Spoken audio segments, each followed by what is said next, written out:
আবার কোন মায়ের আর বেশি লাগে ড্রেস না, এটা কি কোনো কথা? Hello everyone, welcome back to my new mini blogs.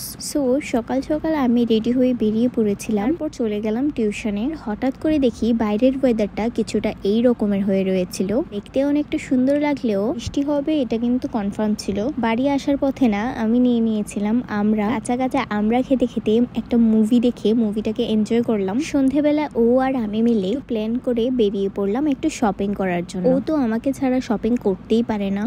Daily daily বাইরে যাও শপিং করতে না ভাই, চিল করো, কামাই করো, চিল করো, এটা তো লাইফ না। আচ্ছা, দিকে কামার দিকে চিল করো।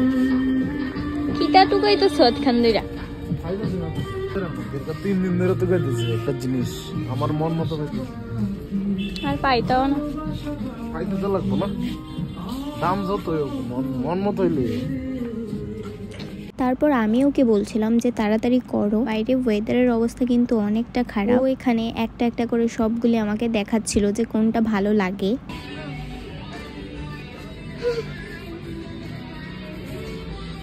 আমাকে না অনেকেই প্রশ্ন করে যে আমি সবসময় ওর সঙ্গে কেন বের হই, কি আসলে কোনো ফ্রেন্ডস নেই? আসলে বলতে কি জানো তো, কারোর সঙ্গে না আমার ভাইবস ততটা ম্যাচ হয় না যতটা ওর সঙ্গে আমার হয়। সাথেও ঠিক তেমনটাই ঘটে। তো তার জন্য আমরা দুজন সেটাই করি যেটা আমাদের মন চায়। তুমি এতলা ড্রেস লইছো, আবার মায়ের ড্রেস বেশি লাগে না?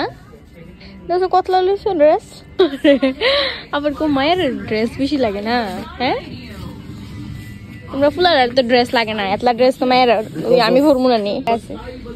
সো সো সো আবার মায়ের আর বেশি লাগে ড্রেস না, এটা কি কোনো কথা?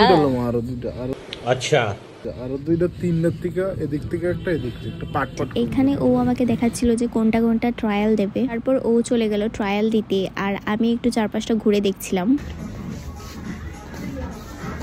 ও 4টা শার্ট নিছে, আমি এখনো কিছু নিছি না, বাট দেখি নেমো কিছু একটা। কে কে আমার মতো শপিং প্রেমী আছো? আমার তো মন ভালো না থাকলে আমি শপিং করতে এসে পড়ি। আমার শপিং করতে আসলে অনেকটাই মনটা ফ্রেশ হয়ে যায়।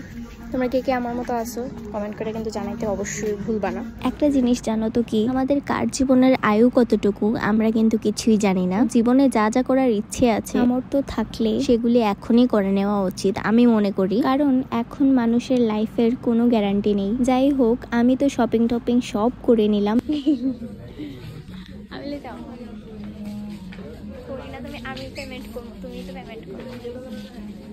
আমাকে দাঁড় করিয়ে দিল বিলিং কাউন্টারে। তারপর অনেকক্ষণ সময় লাইন ধরে বিল করে চলে আসি বাড়িতে। আর বাড়িতে এসে প্রথমে বানিয়ে নিয়েছিলাম আমার ডিনার। আজকে তো আমি রাতে ডিনারে বানিয়েছিলাম নুডলস। সো চলো, that's it for today, by.